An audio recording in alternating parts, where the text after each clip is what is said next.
I hope you liked our tax planning countdown to the end of the tax year. Did it give you some ideas of ways to save tax? We also previewed some changes coming along in the near future. Is this scary? No, just change. We're going to kick off the new tax year with a couple of weeks dedicated to VAT and charities. Now, charities are exempt from tax, right? No, not so. There is no blanket exemption for charities when it comes to VAT. Sometimes they pay VAT just like the rest of us, other times they're exempt, and sometimes they would pay a reduced rate.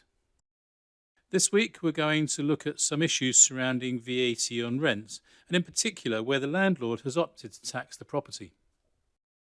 If a landlord opts to tax a property, VAT is applied to the rent, except in two particular circumstances: residential property and charities. But when it comes to charities, it is not all the time, just sometimes.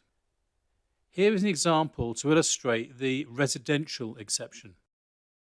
Even though the landlord has opted to tax the building, the position of residential property is that it is exempt from VAT, and so the landlord remains partially exempt, with all the ramifications for the landlord in connection with reclaiming input tax.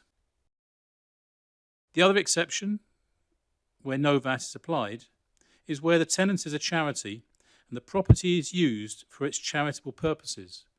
That is, not just for its own administration. If the building is used by the charity for different purposes, then the landlord can apportion the rent in a fair and reasonable basis. Let's look at one example of a charity occupying 3 floors, and each is used for a different purpose. In this example, we've chosen a homeless charity, and so this is the relevant charitable purpose when it comes to VAT. The ground floor is used for the sale of donated goods. That's a business, so that's VATable. The first floor is used for looking after homeless people. That's the charitable purposes and exempt. The third floor is admin, so that again is VATable. Next week, we're having a look at some other VAT saving measures for charities. Remember, this is just a quick run through, and if any of these matters concern you, then please get in touch. I'm Alan Long from the Long Partnership, making life less taxing.